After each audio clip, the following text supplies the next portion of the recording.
வெளிப்படுத்துதல் 3வது அதிகாரம் 8வது வசனம் இன்றைக்கு நாம் தியானிப்பதற்காக ஆண்டவர் கொடுத்த வசனம். வெளிப்படுத்தல் 3:8.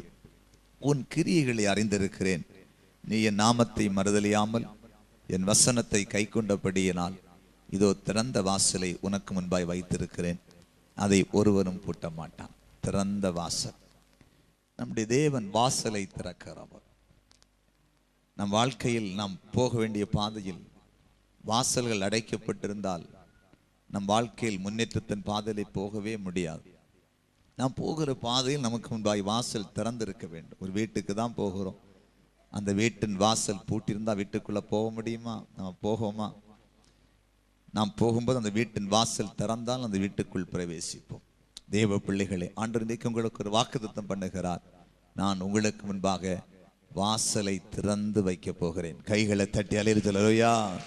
பூட்டப்படாத ஒரு திறந்த வாசல் உங்களுக்கு முன்பாக இருக்க போகிறது. நீங்கள் அதை பார்க்க போகிறீர்கள். உங்கள் வாழ்க்கையின் முன்னேற்றத்தின் பாதை நீங்கள் செல்வதை நீங்கள் பார்க்க போகிறீர்கள். 4 வாசல்களை உங்களுக்கு சொல்ல விரும்புகிறேன். முதலாவது அப்போஸ்தலர் 16:26 வசனத்தை வாசிக்க கேட்போம். அப்போஸ்தலர் 16:26 வசனத்தை வாசிக்க கேட்போம். சடுதியிலே சிறைச்சாலையின் அஸ்திபாரங்கள் அசையும்படியாக, சடுதியிலே சிறைச்சாலையின் அஸ்திபாரங்கள் அசையும்படியாக பூமி மிகவும் அதிர்ந்தது. பூமி மிகவும் அதிர்ந்தது. உடனே கதவுகள் எல்லாம் திறவுண்டது. உடனே கதவுகள் எல்லாம் திறவுண்டது. இது என்ன கதவு? என்ன வாசல்? சிறைச்சாலையின் வாசல். சிறைக்குள் அடைக்கப்பட்ட வாசல். இது என்ன வாசல்னா, நம்ம வாழ்க்கையிலே முன்னேற முடியாம எங்கேயும் போக முடியாம ஒரு இடத்துக்குள் நம்மை அடைத்து பூட்டி வைத்திருந்ததை போல் வைத்திருந்த ஒரு வாசல் என்று திறந்து வெளியே கொண்டு வருகிறார். கடந்த காலங்களில் உங்கள் வாழ்க்கையில் ஒரு சிறையிருப்பின் அனுபவம். சிறையிருப்பு என்றால் ஒன்றுமே உங்களால் செய்ய முடியாது, ஒரு முன்னேற்றத்துக்கான முயற்சி எடுத்தாலும் வாய்க்காது, ஒரு இருளுக்குள் நீங்கள் ஒன்றுமில்லாத நிலைக்குள் சத்துரு உங்களை அப்படியே உள்ளே முடக்கி வைத்திருந்தான். அந்த நிலையை விட்டு தேவன் வெளியே கொண்டு வருகிறார். நீங்கள் பார்த்தால் நம்முடைய கர்த்தர் அதிசயங்களை சுகுலித்தில் பார்த்தீங்கன்னா, மேக்சிமம் கட்டப்பட்டவங்க, நெருக்கப்பட்டவங்க, விடுதலை இல்லாமங்க, மருத்துவர் கைவிடப்பட்டவர்கள் வருவார்கள். அப்படிப்பட்ட மக்களை தான் விடுதலை ஆக்கி அதுக்கு பிறகு ஆசீர்வதிச்சு சில குடும்பங்களை உயர்த்தி அவர்கள் சபைக்கு பிரயோஜனமா மாறுவதை நான் ஊழியத்தின் பாதையை பார்க்கிறேன். ஒரு தடவை தேவன் எனக்கு ஒரு விளக்கத்தை கொடுத்தார். ஒரு மனிதன் ஒரு பயங்கரமான சேற்றில், அதாவது ஒரு சேறு நிறைந்த, நம்ம ஒரு பானையில செளி, அந்த செளி நிறைந்த இடத்தில் மூழ்கி கொண்டே இருக்கிறான். கழுத்தளவு அவன் மூழ்கி விட்டான். இன்னும் ஒரு சில செகண்டுக்குள்ளே அவனை யாரும் காப்பாற்றவில்லை என்று சொன்னால் அவன் உள்ளே போய் விடுவான். அவனை யாரும் தூக்கி எடுக்க முடியாது. அப்பொழுது நேரடியாய் ஒரு கரம் அந்த மனிதனை அப்படியே தலையிலே பிடித்து அந்த இடத்தை அப்படியே நிறுத்தி பிடிக்கிறது. அப்போது பாருங்கள், ஆண்டவர் சொன்னார், இவன் இன்னும் ஒரு சில செகண்டுக்குள்ளே அவன் உள்ளே அமிழ்ந்து போக வேண்டியவன். இப்போது அவனை மறிக்காமல் தடுத்து நிறுத்தி விட்டேன். இனி அவன் மறிக்க மாட்டான்.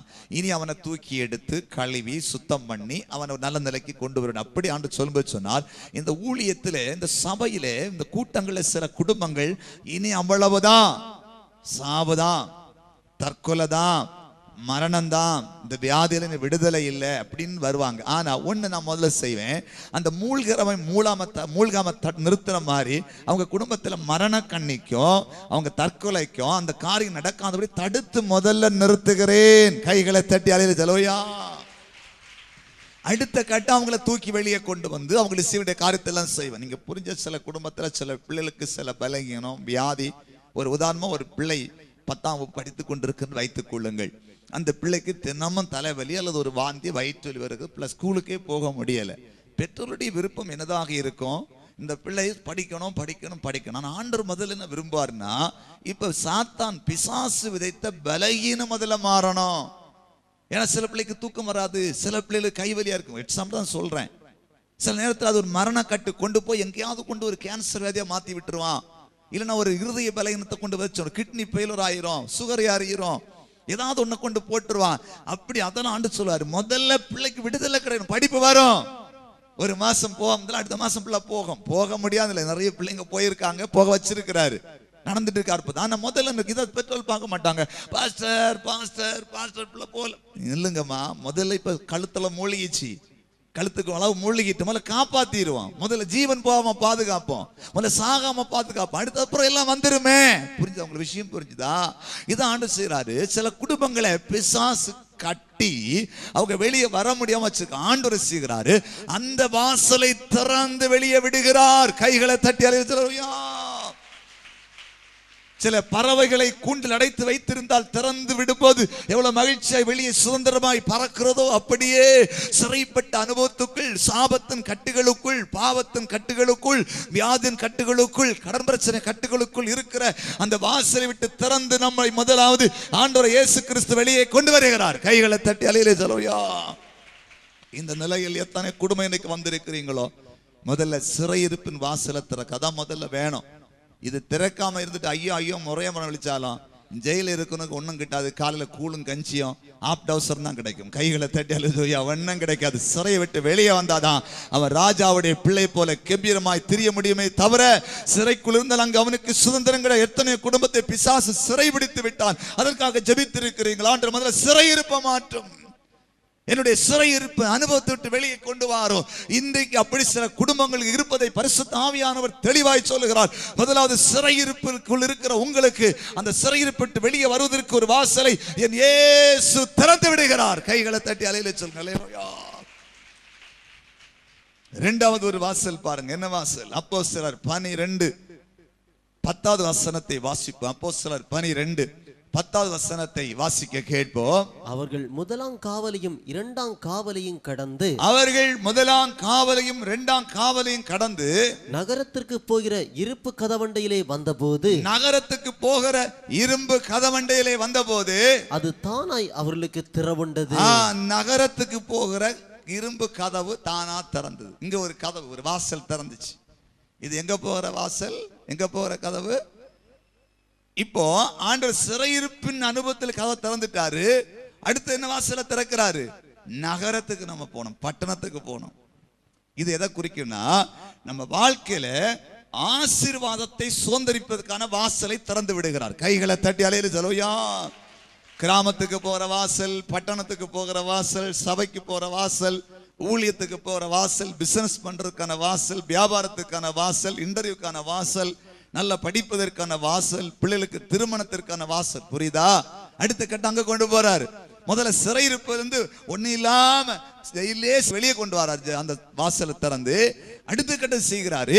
ஒரு நல்ல நகரத்துக்குள், ஒரு கனமான இடத்திற்குள், ஒரு ஆசீர்வாதமான இடத்திற்குள், பரிசுத்தவான்களுடைய கூட்டத்தின் நடுவில் உயர்த்தப்பட்ட நிலையில் நல்ல ஒரு பிசினஸுக்குள்ளாக தேவன் அப்படிப்பட்ட ஒரு வாசலை, நகரத்தின் வாசலை திறக்கிறார். சிலருக்கு வெளிநாட்டிற்கு போவதற்கான வாசலை திறப்பார். கைகளை தட்டி அல்லேலூயா. சிலருக்கு அரசாங்கத்தில் வேலை கிடைப்பன வாசலை திறப்பார். சிலருக்கு சில புதிய பிசினஸ் ஆரம்பிக்கான வாசலை திறப்பார். சிலருக்கு பதவி உயர்வதற்கான வாசலை திறப்பார். சிலருக்கு தயவு கிடைத்து உங்களை சம்பளம் ரெட்டிப்பாய் மாறுவதற்கான ஒரு நிலையான வாசலை திறப்பார். கைகளை தட்டி அலையில சொல்ல அல்லேலூயா. இதான் நகரத்துக்கு போகிற வாசல். நிறைய பேருக்கு நகரத்துக்கு போற வாசல் திறக்கல, வெளிநாட்டுக்கு போற வாசல் திறக்கல, ஒரு கார்ல போற வாசல் திறக்கல, ஒரு நல்ல வீடு கட்டி வாழ்வதற்கான வாசல் சிலருக்கு திறக்கல, சிலருக்கு நல்ல ஒரு சாப்பாடு சமைச்சு சாப்பிடுறதுக்கான வாசல் திறக்கல, சிலருக்கு நல்ல ஒரு ட்ரெஸ் பண்றதுக்கான வாசல் திறக்கல. எத்தனையோ குடும்பங்கள் தரித்திரத்தில் இருக்கிறது. ஆனால் தேவன் நினைத்தால் அவர் வாசலை திறந்து விட்டால், எகிப்தில் இருந்த இஸ்ரவேல் ஜனங்கள் கானானுக்குள் போனார்கள், செழிப்புள்ள இடத்திற்குள். தேவன் நகரத்தின் வாசலை திறந்து விட்டால், ஆசீர்வாதத்திற்கான வாசலை திறந்து விட்டால், அடுத்த நிலைக்குள் நம்முடைய குடும்பங்கள் போய்விடும். கைகளை தட்டி அலையிலே செலவியா. பரிசுத்த ஆவியானவர் தெளிவாய் சொல்லுகிறார். அப்படி இங்க இருக்கிற சில குடும்பங்கள் அடுத்த நிலைக்குள் போகிறீர்கள். இதுவரையிலும் பாஸ்போர்ட் எடுக்க முடியல, பாஸ்போர்ட் எடுப்பீர்கள். இது ஒரு இன்டர்வியூக்கு போக முடியல, இன்டர்வியூக்கு போவீர்கள். இது ஒரு இன்டர்வியூ அட்டெண்ட் பண்ணி வேலை கிடைக்கவில்லை, வேலை கிடைக்கும். இது ஒரு விசாக்கு முயற்சி பண்ணி விசா கிடைக்கவில்லை, விசா கிடைக்கும். இதை கர்த்தர் தீர்க்க தரிசனமாய் சொல்லுகிறார். கைகளை தட்டி அலையிலே சொல்லுங்க அல்லேலூயா. உங்கள் குடும்பத்தின் அடுத்த வாசலை திறந்து விடுகிறார் ஆண்டவர். நகரத்தின் வாசலை திறக்கிறார். மூன்றாவது வாசல் என்ன வாசல்? அப்போஸ்தலர் 14 வசனத்தை வாசிக்கலாம். அப்போஸ்தலர் 14 வசனத்தை வாசிக்க கேட்போம். அப்பொழுது தியத்தீரா ஊராளும் இரத்தாம்பரம் விற்கிறவளும் தேவனை வணங்குகிறவளுமாகிய லீதியாள் என்னும் பேருள்ள ஒரு ஸ்திரீ கேட்டுக் கொண்டிருந்தாள். பவுல் சொல்லியவைகளை கவனிக்கும்படி கர்த்தர் அவள் இருதயத்தை திறந்தருளினார். இருதயத்தின் வாசலை திறப்பார். இங்க வேதம் சொல்லுகிறது, அதாவது பவுல் பேசுகிறதை கவனிக்கும்படிக்கு லீதியாளுடைய இருதயத்தின் வாசலை, கதவை கர்த்தர் திறந்தான். தேவ ஊழியர்கள் பேசுவதை கேட்கிறதுக்கு இங்க ஒரு லாக் பண்ண ஒரு கதவு உண்டு, அதை திறந்து வச்சோம். கைகளை தட்டி அல்லேலூயா. நல்லா புரிஞ்சுக்கொள்ளுங்க, உங்க இருதயத்தின் கதவு திறந்தால் தேவனுடைய மனுஷர்கள் பேசுற வார்த்தை உள்ளே வரும். அந்த வார்த்தை உங்களுக்குள்ளே வரும் பொழுது அதை கவனமா ஏற்றுக்கொண்டு அடுத்த நிலைக்கு போங்க. பாருங்க, லீதியாளுக்கு உள்ள திறந்தவன, கதவு திறந்தவன என்ன ஆச்சு தம்பி? அதுல 15 வசனத்தை கூட வாசி, 15 வாசி. அவளும் அவள் வீட்டார் அனைவரும் ஞானஸ்நானம் பெற்றார்கள். அவளும் அவள் வீட்டார் அனைவரும் ஞானஸ்நானம் பெற்ற என்ன பெற்றார்கள்? ஹலோ, இந்த டோர் திறக்கலன்னா என்ன பெற முடியாது? சொல்லுங்கள். உங்களுக்கு இப்போ ஞானஸ்நானம் தர போறது இல்லை. நான் சொல்லுங்கள், என்ன பெற முடியாது? இருதயத்தின் வாசல் கதவு திறந்தால் குடும்பமா ஞானஸ்நானம் எடுப்பாங்க. லீதியாளுடைய இருதயத்தின் கதவை திறந்தவுடன் ஞானஸ்நானம் பெற்று அடுத்த என்ன செய்தாங்க வாசிக்கலாம்.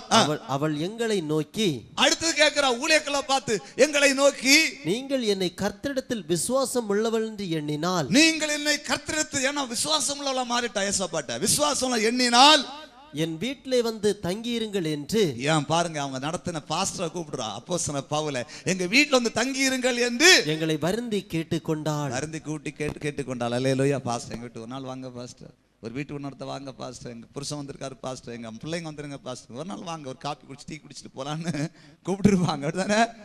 நிறைய பேர் கூப்பிட ஆசை இருக்குதுங்க, எனக்கு தெரியுது. இருந்தாலும் சிலருக்கு அந்த ஆசையெல்லாம் வராது. அல்லேலூயா.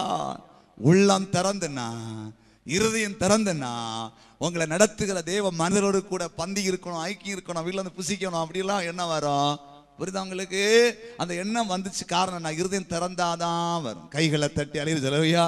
ஆனா ரொம்ப ஓவராட்டம் பெறக்கூடாது. பாஸ்டர் பிள்ளைகளை கொண்டு அங்க விருந்துக்கு விட்டு, அங்கண்டு இங்க விருந்துக்கு விட்டு, அங்கண்டு இங்க அடிச்சு, இங்கண்டு சண்டை போட்டு, அங்கண்டுக்கு அப்புறம் அவங்க இவங்களை துரித வைக்க, இவங்க அவங்களை துரித வைக்க, கடைசியில் இவங்களை அவங்க துவைக்க, அவங்களை இவங்க துவைக்க, எல்லாம் ஒரு டிஸ்டன்ஸ்ல கரெக்டா இருந்தா அது கடைசி மட்டும் போகும். கடும் உறவு எதை கெடுக்கும்? சிலர் அப்படிதான் போச்சு.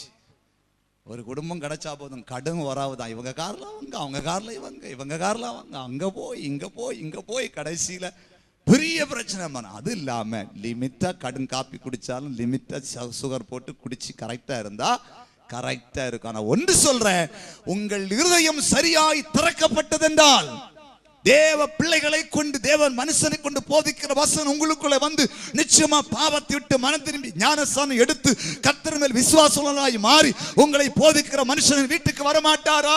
ஒரு நாள் குடும்பம் வந்து தங்க மாட்டாரா? சாப்பிட மாட்டாரா என்கிற ஒரு ஏக்கத்துக்குள், எண்ணத்துக்குள், அப்படிப்பட்ட ஒரு ஐக்கியத்துக்குள், திருச்சபை தான் திருச்சபை, போதகத்தான் திருச்சபை நடத்துகிற தேவ மனுஷன் தான் குடும்பம், அதான் என்னுடைய சபை, அதுதான் எனக்கு ஐக்கியம், புறஜாதி அல்ல, ஒரு ரவுடி அல்ல, ஒரு துன்மார்க்க அல்ல, ஒரு குடிகாரன் அல்ல, மற்றமல்ல எனக்கு நண்பர், குடும்பக்காரன், இதுதான் எனக்கு குடும்பம் என்ற எண்ணத்துக்குள், உறவுக்குள் நிச்சயமாய் வர முடியும். கைகளை தட்டி அல்லேலூயா. பரிசுத்தவான்களிடத்தில் ஐக்கியம் வைத்துக்கொள், நீதிமான்களிடத்தில் ஐக்கியம் வைத்துக்கொள், இந்த வேதத்தை நம்புகிற மனுஷன் அதிகமாக ஐக்கியம் வைத்துக்கொள். புரியுதோ? உனக்கு உலகத்தில் எல்லா ஐக்கியமும் தேவைதானால் இதுதான் முதல் ஐக்கியம், மறந்து விடாதே. கைகளை தட்டி அல்லேலூயா. அது இருதயம் திறக்கப்பட்டால நடக்கும். இன்னும் ஒரு வாசல் இருக்கு பாருங்க, அந்த வாசல் கூட சொல்லி ஜெபிக்க போறேன். வெளிப்படுத்துதல் 11:19 வாசிக்க கேட்போம். வெளிப்படுத்துதல் 11:19 வாசிக்க கேட்போம். அப்பொழுது பரலோகத்தில் தேவனுடைய ஆலயம் திறக்கப்பட்டது. அங்கு பரலோகத்தில் தேவனுடைய ஆலயத்தின் வாசல் திறக்கப்பட்டது. அவருடைய ஆலயத்திலே அவருடைய உடன்படிக்கையின் பெட்டி காணப்பட்டது. அவருடைய ஆலயத்துக்குள்ளே உடன்படிக்கையின் பெட்டி காணப்பட்டது. அப்பொழுது மின்னல்களும் சத்தங்களும், அப்போது மின்னல்களும் சத்தங்களும், இடி முழக்கங்களும் பூமி அதிர்ச்சியும், இடி முழக்கங்களும் பூமி அதிர்ச்சியும், பெரும் கல்மழையும் உண்டாயின. பெரும் கல்மழையும் உண்டாயின. பரலோகத்தின் ஆலயத்திலே வாசல் திறந்தது. அங்கே உடன்படிக்கை பெட்டி இருந்தது. மின்னல், இடி, முழக்கம், காற்றெல்லாம் ஆலயத்துக்குள்ளே அடித்தது. ஆலயத்துக்கு வாசல் திறக்கணும். கைகளை தட்டி அல்லேலூயா. நல்ல ஒரு ஆலயத்தின் வாசல் உங்களுக்கு திறந்திருக்கணும். கர்த்தர் ஆராய்ச்சி உடன்படிக்கை பெட்டி இருக்கிற ஆலயம். இடி முழக்கங்களும் மின்னலும் காற்றும் தேவனுடைய அபிஷேகம் வல்லமையும் கர்த்தருடைய மகிமை இறங்கி உலாவுகிற ஒரு ஆராதனை கூடத்துக்குள் நீங்கள் போறதுக்கு ஒரு வாசலை கர்த்தர் தான் திறந்துடணும். கைகளை தட்டி அல்லேலூயா. இங்கே வேதம் சொல்லுகிறது ஆலயத்தின் வாசல் திறந்தது. உங்களுக்கு ஆலயத்தின் வாசல் திறந்திருக்கா? நல்ல ஒரு ஆராதிக்கிற இடத்தின் வாசல் திறந்திருக்கா? யோசிச்சு பாருங்க. வேதம் சொல்லுகிறது, சங்கீதம் 11:4 சொல்லுகிறது, கர்த்தர் தம்முடைய பரிசுத்த ஆலயத்தில் இருக்கிறார். ஏன் ஆலயத்தின் வாசல் திறந்து நம்ம உள்ள போகணும்? அங்கே பரிசுத்த ஆலயத்தில் தேவன் இருக்கிறார். சங்கீதம் 52:8 சொல்லுகிறது, நானோ தேவனுடைய ஆலயத்தில் பச்சையான ஒலிவ மரத்தை போலிருப்பேன். சங்கீதம் 65:4 சொல்லுகிறது, ஆலயத்து அதாவது உம்முடைய ஆலயமாகி உமது வீட்டின் நன்மையால் நாங்கள் திருப்தியாவோம். சங்கீதம் 92:13 சொல்லுகிறது, கர்த்தருடைய ஆலயத்தில் நாட்டப்பட்டவர்கள் முதிர் வயதிலும் கனிதந்து அவர்கள் செழித்திருப்பார்கள். சங்கீதம் 122:1 சொல்லுகிறது, கர்த்தருடைய ஆலயத்திற்கு போவோம் வாருங்கள் என்று சொன்னபோது மன மகிழ்ச்சியாய் இருந்தேன். கைகளை தட்டி அலையிலே சொல்லுங்கள், அல்லேலூயா.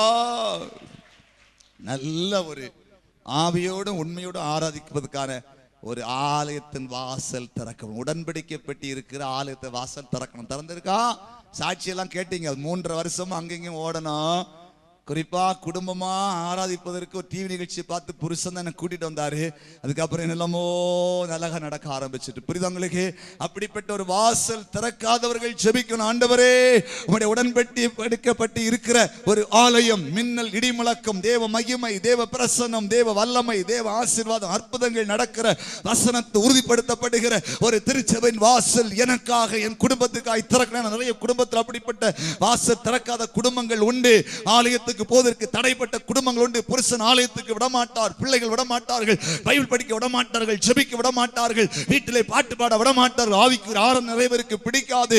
ஆண்டவரை உண்மையாய் தேடுவது அநேகருக்கு பிடிக்காது. உலகத்தோடு கூட வேஷம் தரித்து குடித்து வெறித்து மனம் போன போக்கில் வாழ்ந்து கொண்டு இயேசு இயேசு என்று சொல்கிற வாழ்க்கை அநேகருக்கு பிடிக்கும். ஆனால் உண்மையாய் பாவத்தொட்டு மனம் திரும்பி ஆவியோடு உண்மையோடு ஆராதிக்கிற அநேகருக்கு பிடிக்காது. அது நிமித்த உண்மையாய் கர்த்தரை அறிந்த எத்தனை சகோதரிமார்கள் சகோதரர்கள் வேதனைப்பட்டு கண்ணீர் வடித்து எனக்கு ஆராதனைக்கு போக முடியலையே, இங்கே போனால் சத்தியத்தை கேட்கலாமே, உடன்படிக்கை பெட்டியாகிய வசனத்தை கேட்க முடியுமே, ஆனால் கேட்க முடியவில்லையே, கேட்க முடியல என்கிற குடும்பம். அப்படிப்பட்ட குடும்பங்களுக்கு ஆவியோடு உண்மையோடு கர்த்தரை ஆராதிப்பதற்கான ஒரு வாசலை, ஆலயத்தின் வாசலை என் தேவன் திறப்பார். கைகளை தட்டியாலே செலவு திறப்பார். அந்த ஆலயத்துக்குள் பிரவேசிப்பீர்கள். அங்கே உடன்படிக்கை பெட்டியை பார்ப்பீர்கள், தேவனுடைய மின்னலை பார்ப்பீர்கள், இடி முழக்கத்தை பார்ப்பீர்கள், சத்தத்தை பார்ப்பீர்கள், மகிமையை பார்ப்பீர்கள், வியாதி குணமாவதை பார்ப்பீர்கள், அற்புத சாட்சிகளை பார்ப்பீர்கள். அப்படிப்பட்ட ஒரு ஆலயத்துக்குள் தேவன் உங்களை பேசிக்க பண்ணுவார். கைகளை தட்டி அலையில செலவையா. வேதம் சொல்லுகிறது, பரலோகத்திலே தேவனுடைய ஆலயத்தின் வாசல் திறப்பதை நான் கண்டேன். அந்த ஆலயத்துக்குள் போகும்போது உடன்படிக்கை பெட்டி இருந்தது. அந்த ஆலயத்துக்குள் இடி மின்னல்கள் முழக்கங்கள் எல்லாம் உண்டானது. தேவ பிள்ளைகளே, இந்த 4 வாசலும் இன்னைக்கு வந்திருக்கிற உங்க குடும்பத்திலே கர்த்தர் திறக்க போறார்.